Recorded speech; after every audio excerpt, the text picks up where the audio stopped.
Donc nous sommes 3 Français et un Khmer. Et il est parti du constat, on a vécu longtemps et côtoyé des familles qui vivent sur la décharge. Et on s'est rendu compte que beaucoup d'enfants, nombreux enfants, travaillaient sur la décharge et ne pouvaient pas aller à l'école pour subvenir aux besoins de la famille. Donc la plupart ils travaillaient, les autres ils étaient juste là, ils traînaient. Donc l'idée était de pouvoir les sortir de la décharge via la scolarité. Donc pour ça, en fait, on a établi un diagnostic précis de chaque famille pour savoir un peu quelles étaient leurs conditions de vie, donc à savoir quel était leur salaire, combien il y avait de personnes par famille, s'ils étaient endettés ou pas, s'il y avait des maladies. Après avoir établi ce diagnostic, nous avons proposé aux familles le projet. Donc les enfants, au début nous avons 10 enfants, maintenant nous sommes à 30 enfants. Et ça commence les plus petits ont 3 ans jusqu'à 15 ans. Donc on a séparé en 2 écoles, donc de 3 à 6 ans. Nous avons créé en partenariat une école, une structure, où nous accueillons les enfants le matin. Donc un tuk-tuk vient les chercher, le tuk-tuk de l'association vient les chercher directement chez eux, les amène à l'école. Et à l'école, ils sont pris en charge le matin par une animatrice que Kepchid Run Salary. Donc le matin, ils arrivent ici, ils se douchent et ils se lavent les dents. Après, ils passent la journée, enfin la matinée, c'est que des jeux ludiques, animation. Ils mangent à midi. Et l'après-midi, en fait, il y a une professeure de l'école nationale qui vient leur donner des cours jusqu'au soir à 5 h où ils sont ramenés par le tuk-tuk. Et les grands, eux, ils sont directement à l'école nationale cambodgienne.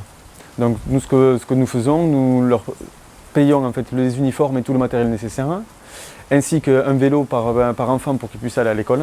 Et également pour combler le manque à gagner, parce que souvent c'était les enfants qui travaillaient, nous fournissons 10 kg de riz par enfant et par mois aux familles. Donc nos objectifs sont tout d'abord de pérenniser le travail qui a déjà été effectué. Donc pour le moment nous avons 30 enfants et nous voulons vraiment qu'ils aient un suivi de qualité. Donc vraiment continuer sur ça et après pouvoir grossir petit à petit. Nous tenons quand même à rester une petite structure pour vraiment pouvoir apporter aux enfants, si les enfants qui décident après de faire des grandes études, de suivre des grandes études qui vont entraîner des frais différents parce qu'ils vont devoir aller à la capitale, nous tenons vraiment à leur fournir ça. Donc pour le moment c'est vraiment pérenniser, avoir une vision sur 1 an ou 2 ans de budget pour pouvoir après pouvoir prendre d'autres enfants.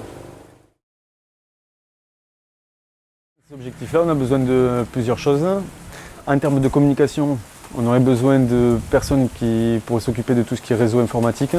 C'est-à-dire on a déjà un site mais qu'on aimerait améliorer.